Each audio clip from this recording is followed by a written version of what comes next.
Hello student, welcome back to my channel. कैसे हैं आप सभी लोग? आप लोग के यूपी बीएड एंट्रेंस एग्जाम के फॉर्म्स आ चुके हैं। आई होप आप लोगों ने फॉर्म फिल कर दिया होगा जो भी इंटरेस्टेड है बीएड करने में।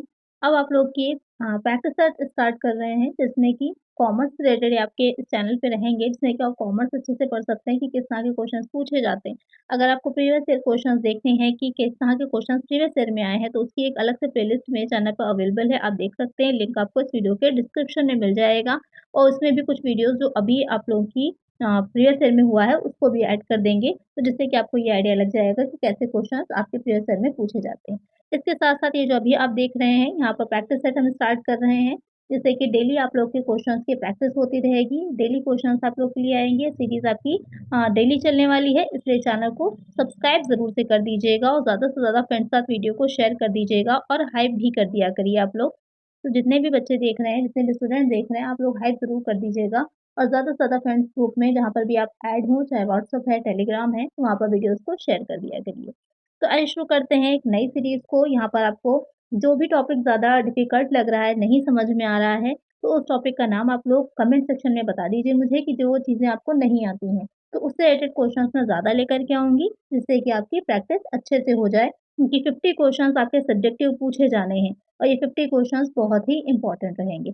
इसके अलावा अब जो बाकी चीज़ें आती हैं, क्योंकि आपके 2 पेपर होने हैं, पेपर 1 पेपर 1 में जो चीज़ें आएँगी वो हो जाएगा आपका कि जीके आनी है, जनरल नॉलेज के हैं जिसमें कि आपकी हिस्ट्री है, ज्योग्राफी है, पॉलिटिकल साइंस है, करंट अफेयर्स है, सारी चीज़ें आएँगी। और दूसरा वाला पॉइंट कौन-सा आएगा, दूसरी आपकी हिंदी आनी है। ये आपको कहाँ पढ़ने को मिलेगी, या फिर जो पेपर 2 है, जो पेपर 2 इसमें है, उस पेपर 2 में 50 क्वेश्चन तो आपके हो जाएँगे सब्जेक्टिव। पहला तो आपका 50 क्वेश्चन जो है वो सब्जेक्टिव हैं और सेकंड वाले में हो जाएगी जो मेंटल एप्टीट्यूड टेस्ट है या फिर जो जनरल एप्टीट्यूड टेस्ट होता है जिसमें कि रीज़निंग के क्वेश्चन हैं और आपके अरिथमेटिक से क्वेश्चन आते हैं, वो आपको पढ़ना है। तो इसके लिए अब ये आपको कहाँ से इसकी तैयारी करनी है, इसकी तैयारी आपको मेरा दूसरा जो सेकंड चैनल है, जीके है, हिंदी है और यहाँ पर जनरल एप्टीट्यूड। इन तीनों की ही तैयारी मेरा जो दूसरा चैनल है पीवाईक्यू ज़ोन, आप वहाँ पर कर सकते हैं। वहाँ पर आपको ईज़िली इसकी वीडियोज़ अवेलेबल हैं। अभी आपके प्रीवियस ईयर क्वेश्चन्स चल रहे हैं, वहाँ पर आप देख लीजिएगा तो प्रीवियस ईयर क्वेश्चन्स आपको मिल जाएँगे, जिसमें कि ये सारे जीके, हिंदी और जनरल एप्टीट्यूड से रिलेटेड क्वेश्चन्स वहाँ पर मैं आप लोग को सॉल्व कराऊँगी। इसके अलावा उसकी एक प्रैक्टिस सीरीज़ भी चलेगी, जिससे कि आपकी अच्छे से प्रैक्टिस हो जाए। तो मेरा जो सेकंड चैनल है पीवाईक्यू ज़ोन, आप उसको सब्सक्राइब कर लीजिए।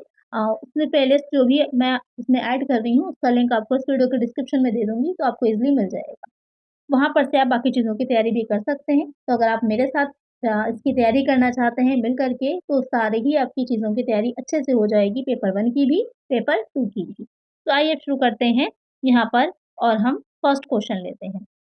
तो फर्स्ट क्वेश्चन जो है, an economic environmental factor is, एक आर्थिक वातावरणीय कारक है। आपको यहाँ पर बताना है क्योंकि जो आपका सिलेबस है उसमें अकाउंटिंग भी पूछी जाएगी, इकोनॉमिक्स भी है, मैनेजमेंट भी है, बिजनेस स्टडीज है, उसमें कि आपकी मैनेजमेंट भी आ जाती है। इसके अलावा जो फाइनेंस है, ये सारी ही चीज़ों से ही क्वेश्चंस आपके बनेंगे, तो अच्छे से आपको तैयारी करनी है।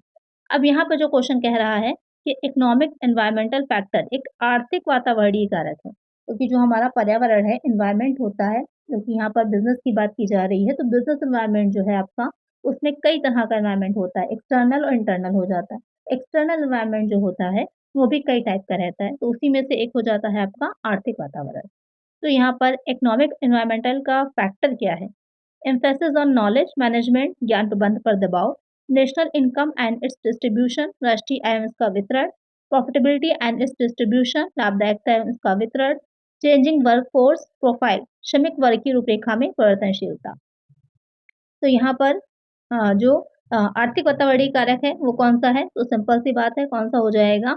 जो national income and it's distribution, जो हम राष्ट्रीय आय उसके वितरण की बात करते हैं, आपने मैक्रो इकोनॉमिक्स एक होती है, मैक्रो इकोनॉमिक्स हो जाती है और माइक्रो होती है। तो यहाँ पर अगर आपने माइक्रो इकोनॉमिक्स पढ़ी होगी तो वहाँ पर जो समष्टि अर्थशास्त्र होती है उसमें ये इसका एक हिस्सा हो जाता है नेशनल इनकम और उसका डिस्ट्रीब्यूशन हमें कैसे करना है।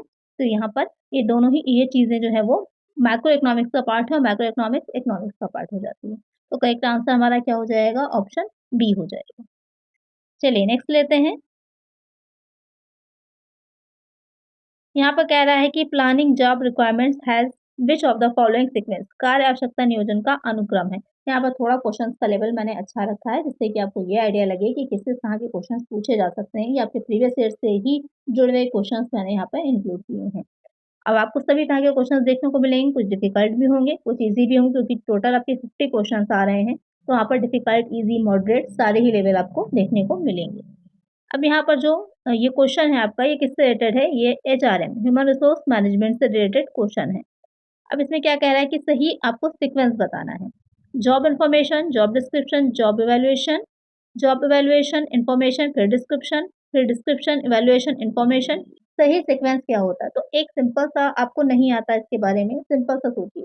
आप जो है कहीं भी जॉइन करना चाहते हैं, तो पहले आप ये पता करेंगे कि वो उस जगह पर जो भी जॉब आपको करनी है, उसके बारे में इन्फॉर्मेशन को कलेक्ट करेंगे कि क्या है। उसके बाद जॉब में आपको क्या करना होगा, उसका डिस्क्रिप्शन आप जानेंगे। उसके बाद आप इवैल्यूएट करेंगे, मूल्यांकन करने का काम करेंगे कि आपको करनी है, नहीं करनी है। तो यहाँ पर सीधा सीक्वेंस क्या हो जाएगा, सबसे पहले जॉब इन्फॉर्मेशन, कार्य सूचना लेना, फिर जॉब डिस्क्रिप्शन यानी कि कार्य का वर्णन, उसके बाद जॉब इवैल्यूएशन, कार्य का मूल्यांकन। करेक्ट आंसर हमारा ऑप्शन ए रहेगा। तो अगर आपको कुछ ऐसी चीज़ें भी हैं जो नहीं आती हैं, वहाँ पर थोड़ा-सा कॉमन सेंस का यूज़ करिएगा, तो भी आप आंसर निकाल सकते हैं। लेकिन नेगेटिव मार्किंग है, इसलिए मैं सजेस्ट नहीं करूँगी आपको। अगर आप 99% श्योर हैं, 90% के ऊपर श्योर हैं, तभी आंसर को टिक करिएगा, नहीं तो नेगेटिव मार्किंग है, कंप्लीशन हार्ड है, तो आप वहाँ पर तुक्का मत लगाइएगा। चलिए नेक्स्ट है। यहाँ पर कह रहा है कि as per section 268 of the companies act 2013 a private company should have a minimum paid up share capital of. बहुत ही अच्छा और इम्पोर्टेंट क्वेश्चन है यहाँ पर ये। यहाँ पर कह रहा है कि सेक्शन 2 और सबसेक्शन 68 है जो कंपनी अधिनियम 2013 की है। उसके अंतर्गत एक निजी कंपनी की न्यूनतम प्रदत्त अंश पूँजी होगी 2 लाख, 5 लाख, 10 लाख, 1 लाख। तो न्यूनतम प्रदत्त पूँजी जो होती है एक निजी प्राइवेट कंपनी की बात हो रही है, तो वहाँ यहाँ पर 1 लाख हो जाती है। तो एक आंसर क्या हो जाएगा? ऑप्शन डी हो जाएगा। यहाँ पर थोड़ा-सा इसका डिटेल में समझ लीजिए इसे। कि कंपनी अधिनियम 2013 की धारा में ये तो हो जाएगा। उसके बाद कह रहा है कि जिसकी न्यूनतम प्रदत्त अंश पूँजी 1 लाख अथवा अधिनियम द्वारा निर्धारित इससे अधिक अंश पूँजी हो तथा जो अपने अंतर्नियमों द्वारा अंशों के हस्तांतरण पर रोक लगाती हो, कर्मचारियों को छोड़कर सदस्यों की संख्या 200 तक सीमित करती है, कंपनी की किसी प्रतिभूति के लिए जनता को आमंत्रित करने पर प्रतिबंध लगाती हो। तो वो ही कंपनी क्या होगी, उसकी अपनी न्यूनतम पूँजी को उसे कितने रखना होगा, कम से कम 1 लाख रखना होगा। तो यहाँ पर आपको समझ में आ गया होगा और ये एक प्राइवेट कंपनी की स्पेसिफ़िकेशन भी होते हैं, वहाँ पर आप शो का हस्तांतरण नहीं कर सकते, ये प्राइवेट कंपनी के फीचर्स भी होते हैं। और इसकी जो सदस्य संख्या होती है, मिनिमम कितनी होती है? 2 होती है और मैक्सिमम कितनी होती है? 200 होती है। और उसके अलावा क्या है, जनता को आमंत्रित नहीं करती, यानी कि वो अपने अंशों को जनता को नहीं देती है। और जो निजी प्राइवेट कंपनी, जो पब्लिक कंपनी होती है, सॉरी, जो पब्लिक कंपनी होती है, वहाँ पे ये सारे प्रतिबंध नहीं होते। चलिए नेक्स्ट है। अब आपको एक साथ कई एक क्वेश्चन्स तैयार हो जाएँगे, बस चीज़ों को अच्छे से समझिएगा, पढ़िएगा। और इसकी अगर पीडीएफ आपको चाहिए है, तो पीडीएफ आपको कहाँ मिलेगी? पीडीएफ आपको मिल जाएगी मेरे टेलीग्राम चैनल पर। टेलीग्राम चैनल का लिंक इस वीडियो के डिस्क्रिप्शन में है, जॉइन कर लीजिएगा उस चैनल को। साथ ही मैं आप लोग को कमेंट सेक्शन में भी पिन कर दूँगी, तो आपको ईज़ी रहेगा। वहाँ से आप कनेक्ट कर सकते हैं और वहाँ पर आपको इसकी पीडीएफ मिल जाएगी। नेक्स्ट क्वेश्चन है यहाँ पर आपको क्या करना है, सुमेलित करना है। लिस्ट 1 और लिस्ट 2 है। प्लानिंग है, स्टाफिंग है, डायरेक्टिंग है, कंट्रोलिंग है। और सामने उसके दे रखा है ट्रेनिंग, फोरकास्टिंग, इवैल्यूएटिंग, मोटिवेशन। किसमें कौन-सा काम किया जाता है? सिंपल सा ये क्वेश्चन है। तो प्लान करने का काम जो होता है, प्लानिंग में क्या चीज़ इम्पोर्टेंट हो जाएगी? प्लानिंग में आ जाता है फोरकास्टिंग। जब तक आप पूर्वानुमान नहीं अच्छा लगा सकते, आप एक अच्छा प्लान तैयार नहीं कर सकते हैं। तो यहाँ पर प्लानिंग हो जाएगा फोरकास्टिंग से। अब ए का सेकंड वाला कहाँ पर दे रखा है? ए और डी में, तो बाकी बी और सी ऑप्शन आपके बाहर हो जाते हैं। स्टाफिंग में क्या होता है? स्टाफिंग में होता है कि आपने प्लान तो बना लिया, सब कुछ कर लिया, लेकिन आपके पास जब तक कि स्टाफ नहीं है उस काम को करने के लिए, ह्यूमन पावर नहीं है उसको करने के लिए, तो वहाँ पर आप काम कैसे कराएँगे? तो स्टाफिंग जो है वो ट्रेनिंग देने का भी काम होता है, स्टाफिंग में ही आएगा कि ट्रेन करना, नई-नई जिस तरह से टेक्नोलॉजी बदलती जा रही है, कोई नए एम्प्लॉइज़ आ रहे हैं, तो उनको भी आपको ट्रेन करना पड़ता है, तो ये स्टाफिंग का काम होता है। तो बी का फर्स्ट वाला। कहाँ पे दे रखा है, तो यहीं से आपका आंसर आ जाता है। यहाँ पर 4 दे रखा है, ये गलत हो जाएगा, ऑप्शन ए आपका करेक्ट है। डायरेक्टिंग में क्या हो जाता है, सी का, डायरेक्टिंग में आप मोटिवेशन दे सकते हैं, मोटिवेट करते हैं। और कंट्रोलिंग में क्या रहता है, आप मूल्यांकन का काम करते हैं। तो यहाँ पर ये सारी ही चीज़ें क्लियर हो गई। बहुत ही अच्छे टाइप के क्वेश्चंस मैंने इंक्लूड किए हैं। काफ़ी आपके अभी तक अगर आपने काफ़ी दिन से नहीं भी कॉमर्स पढ़ी है, तो काफ़ी आपका रिवीज़न भी हो जाएगा। और आपको ये भी पता चल जाएगा कि अभी आप किस स्टेज पर हैं और अप्रैल में आपका एग्ज़ाम है, सफिशिएंट टाइम है आपके पास। बस चैनल के साथ जुड़े रहिएगा, आपकी पूरी तैयारी हो जाएगी। फर्स्ट पेपर की में तैयारी जो आपको करनी है और जो रीज़निंग की तैयारी वो आपको मेरे सेकंड चैनल जो पीवाईक्यू ज़ोन है, वहाँ पर आपको प्रीवियस ईयर प्रोवाइड कराए जा रहे हैं। उनसे तैयारी करना अपनी शुरू कर दीजिए, साथ ही वहाँ पर प्रैक्टिस सेट भी आपको मिल जाएँगे। और कॉमर्स सब्जेक्ट है, वो आपका इस चैनल पे प्रिपेयर हो जाएगा। तो इसका आंसर हमारा ऑप्शन ए है। चलिए नेक्स्ट क्वेश्चन है,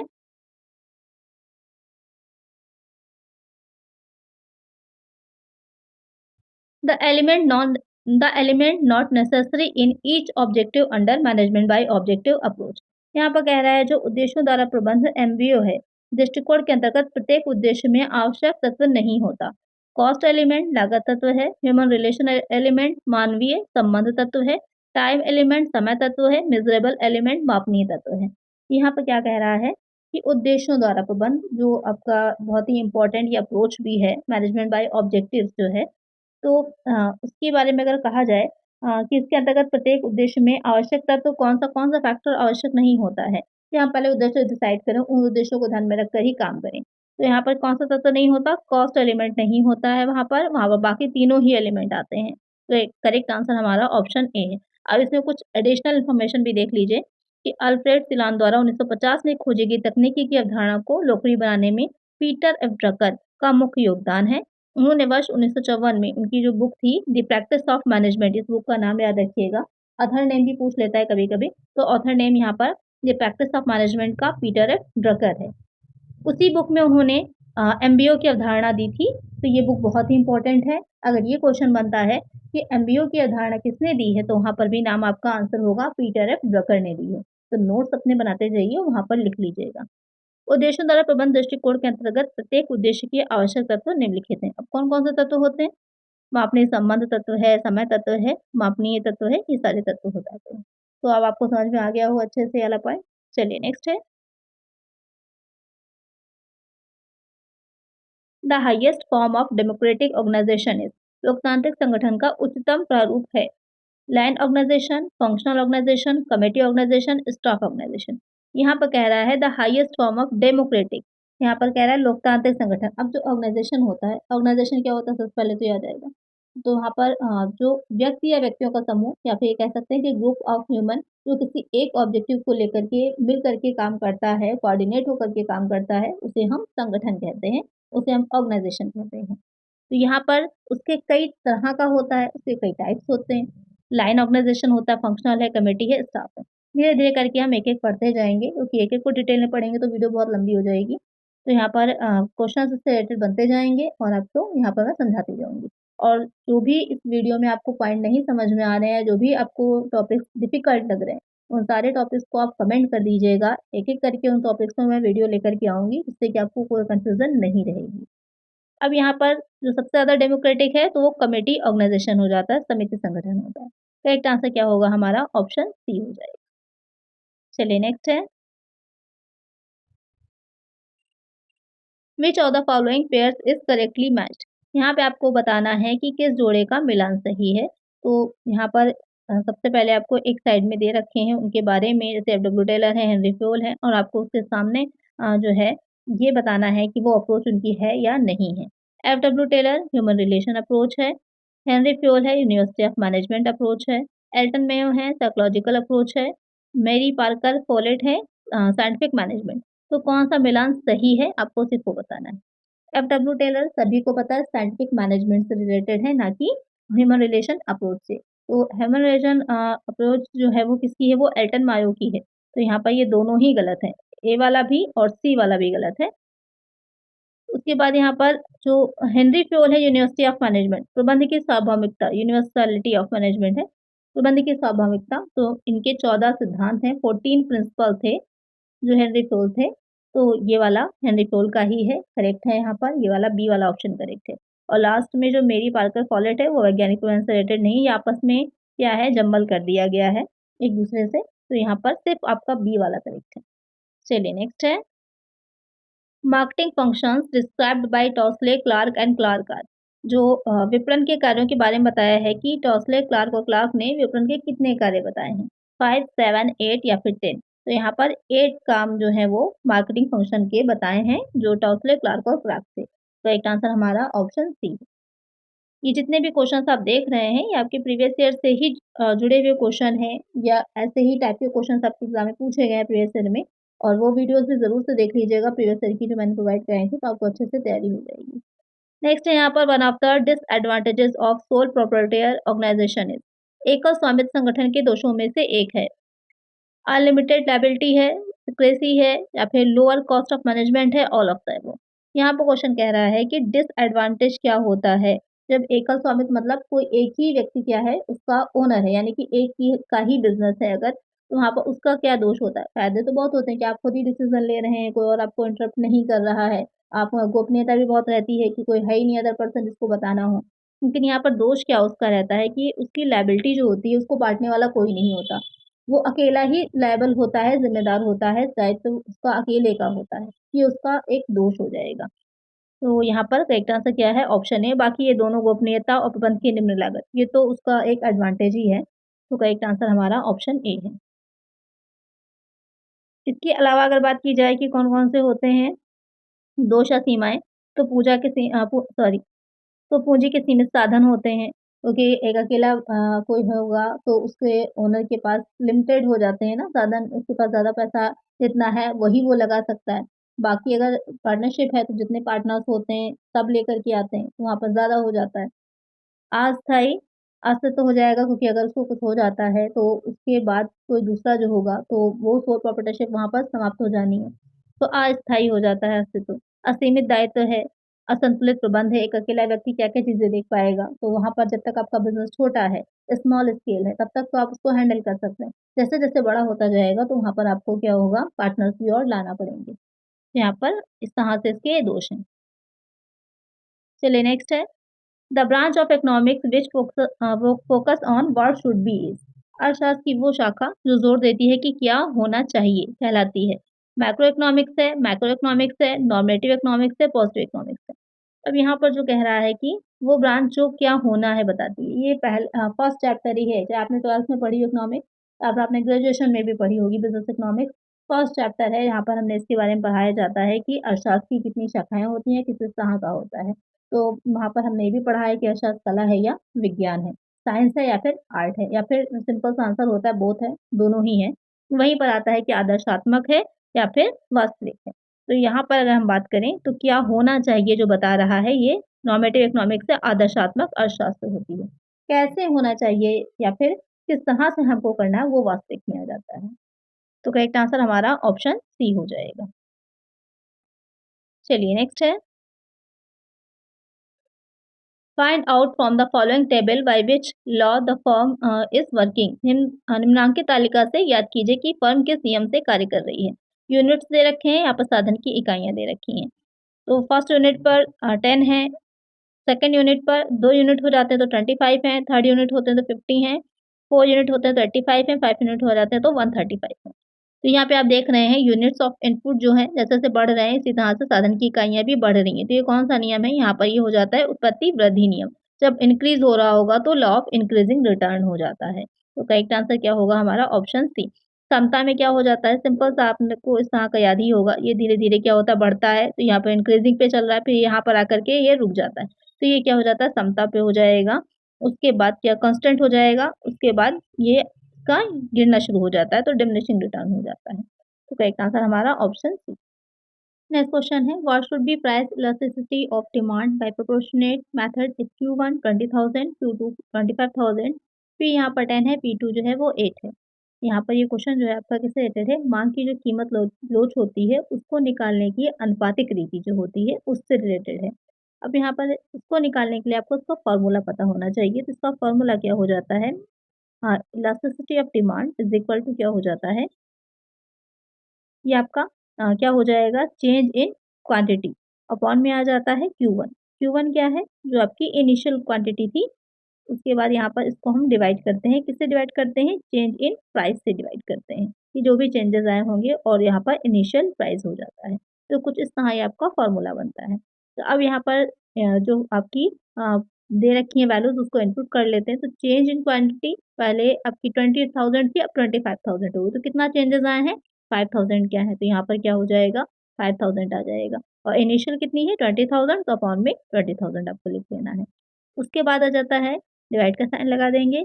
फिर यहाँ पर आपको क्या निकालना है? Change in price. तो कितना प्राइस में चेंज है? पहले 10 था, अब 8 हो गया है, तो यानी कि कम हो गया है। तो चेंज कितना हुआ है? 2 का चेंज हुआ है। उसके बाद यहाँ पर अपॉन में इनिशियल में कितना था? 10 था, तो यहाँ पर हम अपॉन में 10 कर देंगे। अब इसको हमें सॉल्व कर लेना है। कैसे सॉल्व करेंगे? चाहें तो आप अलग-अलग भी सॉल्व कर सकते हैं, डायरेक्टली एक साथ भी सॉल्व कर सकते हैं, आपके ऊपर है, जैसे भी आपको ईज़ी पड़े वैसे आप इसको सॉल्व कर सकते हैं। तो 0 से 0 पहले यहाँ पर हम जो है हटा देते हैं सीधे-सी तो 5/20 हो जाएगा। तो 5/20 उसके बाद इसको सॉल्व करने के लिए तो आप चाहें तो यहाँ पर इसको जब चेंज करेंगे तो ये इसके नीचे ही आना चाहिए क्योंकि डिवाइड में है तो यहाँ पर सिंपल सा आपके जो बनेगा वो 10/2 हो जाएगा। अब इसको सॉल्व कर लीजिए, 0 से 0 ये चला जाएगा यहाँ पर, उसके बाद 5/4 हो जाएगा। अब इसको आप डिवाइड करेंगे तो कितना आ जाएगा 1.25 निकल कर के आ जाएगा, जो कि हमारे ऑप्शन ए में दे रखा है। करेक्ट आंसर हमारा ऑप्शन ए हो जाएगा। तो कुछ इस तरह से इसको हमें सॉल्व करना है, बस आपको क्या पता होना चाहिए इसके लिए, ये जो फ़ॉर्मूला है आपको ये फ़ॉर्मूला अच्छे से याद होना चाहिए तभी आप इसको सॉल्व कर पाएँगे। चलिए नेक्स्ट क्वेश्चन लेते हैं। नेक्स्ट क्वेश्चन है which among the following is not an economic problem निम्नलिखित में से कौन-सी एक आर्थिक समस्या नहीं है? अनलिमिटेड वांट्स है, चॉइस बिटवीन वांट्स है, सोशल इंजस्टिस है, लिमिटेड रिसोर्सेज़ है। तो यहाँ पर कौन-सी प्रॉब्लम तो हो सकती है लेकिन इकोनॉमिक प्रॉब्लम नहीं होगी। तो ये असीमित आवश्यकताएँ ये भी है, आज के टाइम की तो बहुत बड़ी प्रॉब्लम है ये कि हम लोग के वांट्स क्या हैं अनलिमिटेड हैं। एक फुलफिल करिएगा दूसरी आपको दिख जाएगी तो वहाँ पर अनलिमिटेड आवश्यकताएँ हैं। आवश्यकताओं का चुनाव करना क्योंकि सभी के पास लिमिटेड ही पैसे हैं, लिमिटेड धनराशि है, तो वहाँ पर हमको ये देखना पड़ता है कि कौन हमारी ज़्यादा इम्पोर्टेंट या प्राइमरी नीड है, उसको हम पहले फुलफ़िल कर लें। तो यहाँ पर क्या है, उनको हमें चुनाव करना पड़ता है, चॉइस करनी पड़ती है। सोशल इंजस्टिस सामाजिक अन्याय, अब यहाँ पर ये जो है सोशल इंजस्टिस है तो ये बहुत बड़ी समस्या, लेकिन ये सामाजिक समस्या है ना कि आर्थिक। तो करेक्ट आंसर क्या हो जाएगा हमारा ऑप्शन सी हो जाएगा और लिमिटेड रिसोर्सेज सीमित संसाधन ये भी क्या है आज के टाइम की ये प्रॉब्लम है, समस्या है, आर्थिक समस्या है। तो करेक्ट आंसर क्या हो जाएगा ऑप्शन सी हो जाएगा। चलिए नेक्स्ट है। नेक्स्ट क्वेश्चन है यहाँ पर लिबरलाइजेशन मीन्स उदारीकरण से आवश्यक से आशय होता है रिड्यूसिंग नंबर ऑफ इंडस्ट्रीज उद्योगों की संख्या घटाना, रिड्यूसिंग कंपटीशन प्रतियोगिता घटाना, रिलैक्सिंग कंट्रोल मैकेनिज्म नियंत्रण तंत्र में ढील, free determination of interest rate ब्याज दर का स्वतंत्र निर्धारण। तो उदारीकरण, अब ये जो लिबरलाइजेशन है ये कहाँ से आया? आपने साइंस में तो एलपीजी पढ़ा होगा, ये एलपीजी जो है ये आपका कॉमर्स में भी होता है। क्या होता है? एल से हो जाता है जो अभी आपने पढ़ा लिबरलाइज़ेशन उदारीकरण, पी से हो जाता है प्राइवेटाइज़ेशन निजीकरण और जी से हो जाता है ग्लोबलाइज़ेशन वैश्वीकरण। ये एलपीजी की जो धारणा थी 1991 की जो औद्योगिक नीति है इंडस्ट्रियल पॉलिसी आई थी, उसमें इस धारणा को लाया गया था और उसका बहुत ही अच्छा इम्पैक्ट पड़ा था हमारी आर्थिक व्यवस्था पर, हमारी इकोनॉमी पर बहुत ही पॉज़िटिव इम्पैक्ट पड़ा था इससे। इससे हमारा जो प्राइवेट सेक्टर है वो भी काफ़ी विकसित हुआ था, हम ग्लोबलाइज़्ड मार्केट में भी आ गए थे और साथ में ही लिबरलाइज़ेशन उदारीकरण में क्या किया गया था कि बहुत से ऐसे उद्योग थे जिनको कि हटा दिया गया था कि लाइसेंस लेना कंपल्सरी नहीं है, जिससे कि वो ईज़िली क्या कर सकें, अपना बिज़नेस को बढ़ा सकें, जिससे कि इंडस्ट्रीज़ विकसित हों, हमारी कंट्री में इकोनॉमी जो है हमारी वो डेवलप हो सके। तो ये बहुत ही अच्छा इनिशिएटिव था जो उस टाइम पर लिया गया था। तो अगर इसे कहा जाए कि इसमें उदारीकरण से क्या आशय होता है, तो यहाँ पर नियंत्रण तंत्र में ढील देना, वही चीज़ है कि लाइसेंस को में सुधार किया गया था कि सिर्फ़ 5 ऐसे उद्योग रखे गए थे जहाँ पर लाइसेंस लेना कंपल्सरी है, बाकी सारे उद्योगों को लाइसेंस फ्री कर दिया गया था कि आप आसानी से अपने बिज़नेस को कर सकते हैं, आपको लाइसेंस लेना की नीड नहीं है। जिससे कि ज़्यादा से ज़्यादा लोग बिज़नेस की तरफ आ सकें और ईज़िली उसको चला सकें। तो करेक्ट आंसर क्या है? ऑप्शन सी हो जाएगा। चलिए नेक्स्ट है। The inverse relationship between variation in the prices and quantity demanded is not due to मूल्य तथा मांग की मात्रा में परिवर्तन के बीच विपरीत संबंध का कारण नहीं है। फ्यूचर एक्सपेक्टेशंस भावी प्रत्याशा इनकम इफेक्ट आय प्रभाव सब्स्टिट्यूशन इफेक्ट प्रतिस्थापन प्रभाव law of diminishing marginal utility सीमांत उपयोगिता ह्रास नियम। अब यहाँ पर क्वेश्चन क्या कह रहा है कि मूल्य तथा मांग की मात्रा में परिवर्तन जो मूल्य होता है यानी कि जो प्राइस होता है और जो आप डिमांड कर रहे होते हैं उसकी जो क्वांटिटी होती है उनके बीच में किस तरह का रिलेशन होता है, इन्वर्स होता है। यानी कि अगर प्राइस बढ़ता है तो जो डिमांड होती है वो कम होती जाती है, और अगर डिमांड आपका प्राइस घटता है तो माँग जो है वो बढ़ती जाती है। तो क्या हो जाता है, आपस में इन्वर्स रिलेशनशिप हो जाता है। तो अब यहाँ पर जो क्वेश्चन कह रहा है कि इसका रीज़न क्या नहीं होगा, ये आपसे क्वेश्चन पूछा है। भावी प्रत्याशा तो फ्यूचर की एक्सपेक्टेशन, ये तो रीज़न है। आय का प्रभाव, इनकम का इफ़ेक्ट जो है यहाँ पर, ये इससे रिलेटेड नहीं है, क्योंकि यहाँ पर मूल्य बढ़ना है और आपका डिमांड जो है वो उस पर इनकम का इफ़ेक्ट जो है वो डायरेक्टली नहीं पड़ता है। पड़ता तो है लेकिन डायरेक्टली नहीं पड़ता है। सब्स्टिट्यूशन प्रतिस्थापन प्रभाव वो भी पड़ेगा। जैसे अगर आप कॉफ़ी पीते हैं, तो कॉफ़ी के मूल्य अगर बहुत ज़्यादा बढ़ गए, तो आप चाय पर आ सकते हैं। या अगर आप चाय पीते हैं और चाय के रेट बहुत ज़्यादा बढ़ जाएँगे या इक्वल हो गए कॉफ़ी के, तो आप कॉफ़ी भी पीना शुरू कर सकते हैं, क्योंकि वहाँ पर आपको कोई बेनिफिट नहीं मिल रहा, तो आप सोचेंगे चाय की जगह कॉफ़ी ही हम क्यों ना प्रेफ़र करें। तो वो इफ़ेक्ट पड़ेगा। लॉ ऑफ डिमिनिशिंग मार्जिनैलिटी, ये तो बहुत बड़ा इफ़ेक्ट का रीज़न है। ये मान्यताएँ हैं, कहाँ से समझ लीजिए, असम्पशन्स हैं होते हैं उसके। तो यहाँ पर इनकम इफ़ेक्ट जो है वो डायरेक्टली नहीं पड़ता। तो एक आंसर हमारा ऑप्शन बी हो जाएगा। चलिए नेक्स्ट क्वेश्चन है,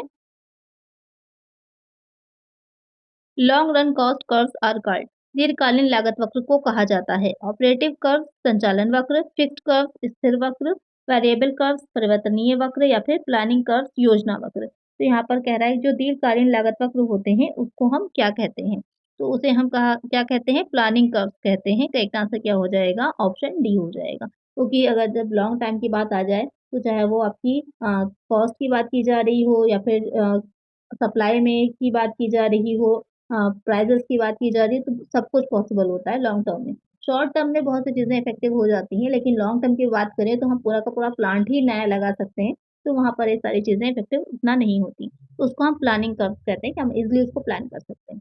करेक्ट आंसर क्या हो जाएगा, ऑप्शन डी हो जाएगा। इसके अलावा बाकी जो इसमें इम्पोर्टेंट है उसको भी देख लीजिए।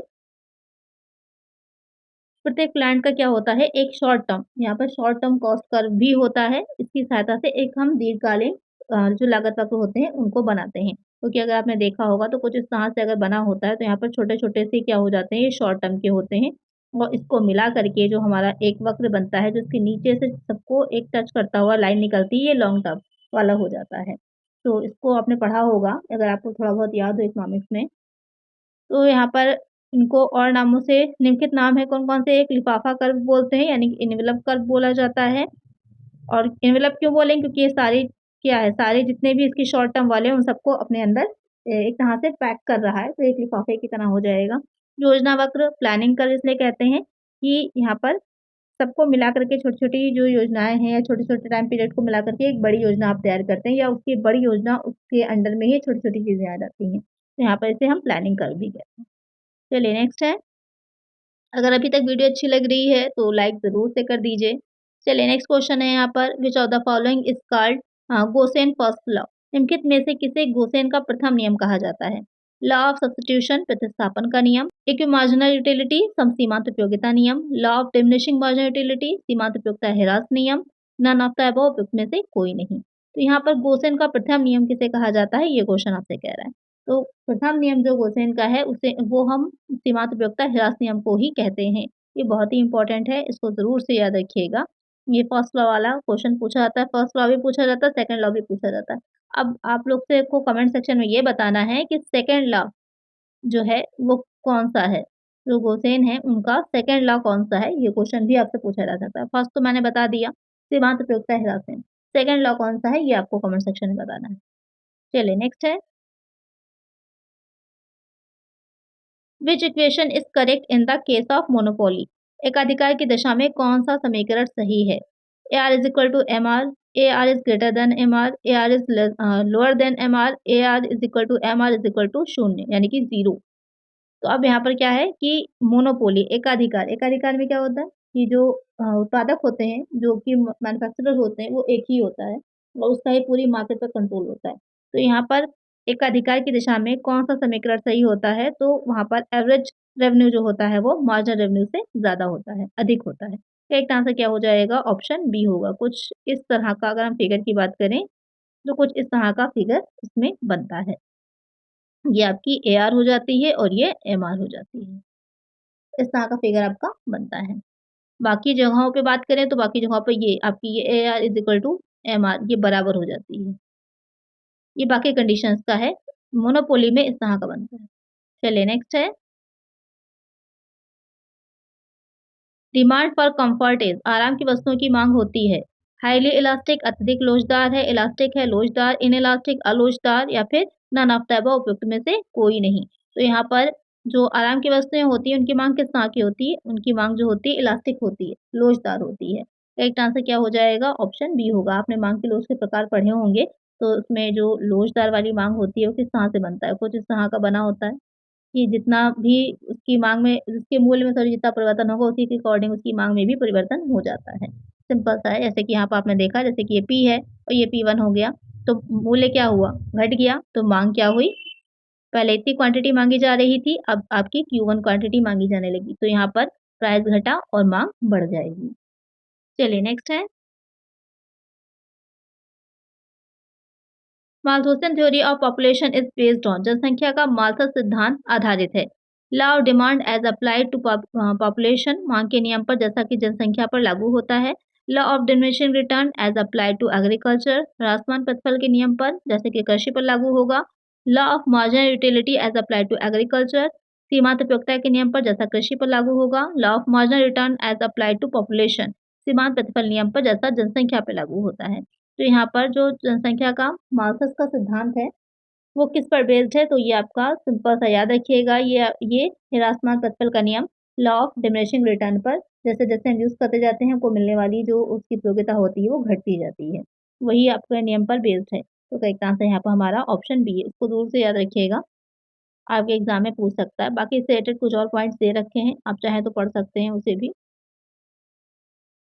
चलिए नेक्स्ट है यहाँ पर in perfect competition the demand curve of firm is पूर्ण प्रतियोगिता में फर्म का मांग वक्र जो होता है वो कैसा रहेगा वर्टिकल लंबवत होगा हॉरिजॉन्टल क्षैतिज होता है पॉजिटिवली स्लोप्ड यानी कि धनात्मक रूप से ढालू होता है निगेटिवली स्लोप ऋणात्मक रूप से ढालू होता है बहुत ही अच्छा और इम्पोर्टेंट क्वेश्चन है आपका ये इम्पोर्टेंट है क्या कहा है कि जो पूर्ण प्रतियोगिता होती है उसमें फर्म का मांग वक्र कैसा होता है तो वो क्षैतिज होता है हॉरिजॉन्टल होता है एक आंसर क्या हो जाएगा हमारा ऑप्शन बी हो जाएगा नेक्स्ट क्वेश्चन है reasoning from the general to the particular in economics is called अर्थशास्त्र में सामान्य से विशेष के लिए तर्क देना कहा जाता है डिडक्टिव मेथड निम्नात्मक पद्धति इंडक्टिव मेथड है आगमनात्मक पद्धति है एक्सपेरिमेंटल मेथड है प्रयोगात्मक विधि नन ऑफ द उसमें से कोई नहीं तो यहाँ पर सामान्य से विशेष के लिए तर्क देना जो होता है वो क्या कहलाता है ये क्वेश्चन कह रहा है तो जब सामान्य से विशेष की ओर चलते हैं यानी कि पहले आप नियम बता रहे हैं नियम के बाद बताने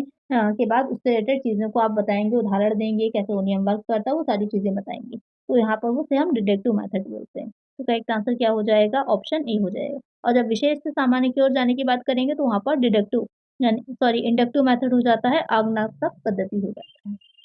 चलिए नेक्स्ट है, if price of any commodity decreases by 20% and the demand for that commodity increases by 40%, then elasticity of demand would be। और यहाँ पर कह रहा है कि यदि किसी वस्तु की कीमत 20% कम होती है और उस वस्तु की मांग में 40% की वृद्धि होती है, तो मांग की लोच होगी। परफेक्टली इलास्टिक है, परफेक्टली इनइलास्टिक है, यूनिट इलास्टिक है, हाईली इलास्टिक है। तो मतलब कहने का ये है कि कुछ इस तरह से फिगर आपका बनेगा कि पहले हमारा जो प्राइस था वो P था समझ लीजिए क्वांटिटी Q थी। हम माँग Q रहे थे और हमारी कीमत कितनी थी P थी। अब हमारी क्या हुई है क्योंकि यहाँ पर डिक्रीज़ दिखा रहा है। अब हमारी कीमत डिक्रीज़ हो गई है लेकिन माँग जो है वो हमारी 40% बढ़ गई है। तो P1 हो गई है और ये हमारी जो डिमांड है वो Q1 हो गई। तो आप देख रहे हैं कि ये क्या हुआ ये बढ़ गई है। तो 40% बढ़ी है क्योंकि ये 20% था और ये हमारा ये 20% है। ये कम हुई लेकिन यहाँ पर डिमांड कितनी बढ़ी 40% से इंक्रीज़ हो गई। तो अब ये क्या किस तरह की माँग हो जाएगी ये हाइली इलास्टिक हो जाएगी, अत्यधिक लोचदार हो जाएगी। करेक्ट आंसर क्या हो जाएगा हमारा ऑप्शन डी होगा। इसको अच्छे से पढ़ लीजिएगा जैसे कि अभी आपने आराम वाली वस्तुओं की थी तो जितना उसमें कम हो रहा था उतना ही बढ़ रहा था तो इक्वल हो रहा था। Economics has been defined as a science of unlimited ends having scarce means having alternative uses by अर्थशास्त्र को सीमित साधन सहित सीमित साधनों जिनके वैकल्पिक उपयोग होते हैं के विज्ञान के रूप में परिभाषित किया है एडम स्मिथ ने अल्फ्रेड मार्शल ने एसीपी गो ने रॉबिन्स ने अब यहाँ पर एक डिफिनेशन की तरह पर दे रखी है कि वैकल्पिक उपयोग की बात कही है कि सीमित साधनों के अनेक उपयोग होते हैं तो ये बात किसने कही है? तो ये बात आपकी सिंपल सी रॉबिन्स ने कही थी। इन्होंने शास्त्र की सीमितता वाली डेफिनेशंस दी थी, दुर्लभ साधनों वाली, तो उसमें कही थी। तो करेक्ट आंसर क्या हो जाएगा? ऑप्शन डी होगा कि सीमित साधन होते हैं, असीमित आवश्यकताएँ हैं। सीमित साधनों से सीमित आवश्यकताओं को हम कैसे पूरा करें, इसका चुनाव करना है। चलिए नेक्स्ट क्वेश्चन है, one of the essential conditions of perfect competition is, पूर्ण प्रतिस्पर्धा के लिए अनिवार्य शर्तों में से एक है, only one price for identical goods at any time, किसी भी समय उत्पाद के लिए मात्र एक मूल्य, प्रोडक्ट डिफरेंशिएशन उत्पाद भिन्नता, multiplicity of prices for identical product at any time, किसी भी समय समान उत्पाद के लिए विभिन्न मूल्य, many sellers are few buyers, अनेक विक्रेता एवं कुछ क्रेता। अब यहाँ पर क्या है कि पूर्ण प्रतिस्पर्धा के लिए क्या, ये पहली बात तो समझ लीजिएगा, जो परफेक्ट कॉम्पिटिशन होता है एक्चुअल में वो होता नहीं है, काल्पनिक है, पूरी तरह से इमेजिनरी है। प्रैक्टिकल में आप कहें तो पूर्ण प्रतियोगिता नहीं होती, क्योंकि इसमें क्या होता है, जो जितने भी सेलर हैं और जितने भी बायर हैं, पहली बात तो बहुत अधिक संख्या में होते हैं, उनको मार्केट की पूरी नॉलेज होती है, पूरी तरह से माँग और पूर्ति की जो शक्तियाँ होती हैं, यानी कि सप्लाई और जो डिमांड होती है, उस पर ही डिपेंड करता है प्राइस का डिटर्मिनेशन। ठीक है, कि पूरी तरह से मूल्य जितना हमारी माँग होगी, जितनी हमारी सप्लाई है, वो डिसाइड करेंगे। लेकिन एक्चुअल में ऐसा नहीं होता, बहुत से फैक्टर्स हो जाते हैं, गवर्नमेंट की पॉलिसीज़ हो जाती हैं, बहुत सी चीज़ें होती हैं, तो पूर्ण प्रतियोगिता एक्चुअल में एग्ज़िस्ट नहीं करती है। तो अनिवार्य शर्तें लेकिन इसकी कौन-सी हैं? तो यहाँ पर पहली वाली जो दे रखी है कि ओनली वन प्राइस फॉर, केवल एक ही प्राइस होता है, एक ही मूल्य होता है, एक समान उत्पाद होंगे और एक ही उसका मूल्य होता है। तो करेक्ट आंसर क्या हो जाएगा? ऑप्शन ए हो जाएगा। इसके अलावा और कौन-कौन सी होती हैं, तो यहाँ पे आप देख सकते हैं बाकियों को भी कि कौन-कौन सी आवश्यकताएँ होती हैं, कोई और भी आपसे एग्ज़ाम में पूछ सकता है, तो वहाँ पर आपको ईज़ी रहेगा, तो इसको अच्छे से पढ़ लीजिएगा। चलिए नेक्स्ट क्वेश्चन है, which condition of the following is shown by improvement in regular declining price level, मूल्य स्तर में होने वाली नियमित गिरावट में सुधार किस स्थिति को दर्शाती है? इन्फ्लेशन, मुद्रास्फीति, डिफ्लेशन, मुद्रा संकुचन, रिफ्लेशन, मुद्रा संस्फीति, नन ऑफ द अबव में से कोई नहीं। अब यहाँ पर क्वेश्चन क्या कह रहा है कि मूल्य स्तर में होने वाली नियमित गिरावट, यानी कि अ, लगातार अगर किसी चीज़ के प्राइस में जो गिरावट आ रही थी, उसमें अब इम्प्रूवमेंट हो रहा है, सुधार हो रहा है, तो वो कौन-सी स्थिति होती है? तो उसे हम क्या कहते हैं? डिफ्लेशन कहा जाता है। तो इसका आंसर हमारा ऑप्शन सी हो जाएगा। जब आपने पढ़ा होगा ना, कुछ इस तरह से होती है कि घटने लगता है, फिर रिकवरी का टाइम आता है, फिर जो है ऊपर जाता है बूम की तरफ, फिर जो है नीचे की तरफ आता है, कुछ इस तरह से ये लगातार ये चक्र आपका चलता ही रहता है इकोनॉमी में। तो ये आपका क्या हो जाएगा? ऑप्शन सी हो जाएगा। तो आज की वीडियो में बहुत ही अच्छे क्वेश्चंस मैंने आप लोग को सॉल्व कराए हैं। आप इसको लगातार जो है इस सीरीज़ को देखते रहिएगा और प्लीज़ ज़्यादा से ज़्यादा शेयर करिएगा, जिससे कि ज़्यादा व्यूज़ आते हैं, ज़्यादा आप लोग जो है इंटरेक्शन आप लोग का रहता है, कमेंट सेक्शन में आप लोग ज़्यादा से ज़्यादा क्वेश्चंस कर रहे हैं, आंसर देते हैं। तो वहाँ पर मुझे भी मोटिवेशन मिलता है कि और अच्छी वीडियोज़ आप लोगों के लिए लेकर के आऊँ और अच्छे क्वेश्चंस आप लोगों को प्रोवाइड कराएँ। और पीडीएफ के लिए आप ये आपको लगातार जानकारी मिलती रहे किसी भी तरह का की, तो उसके लिए टेलीग्राम चैनल को ज़रूर से जॉइन कर लीजिएगा और इस चैनल को सब्सक्राइब कर लीजिएगा। आज की वीडियो में इतना ही, अगर वीडियो अच्छी लगी है तो लाइक करिएगा और चैनल पर नए हैं तो सब्सक्राइब करिएगा। मिलते हैं नई वीडियो में। Thank you.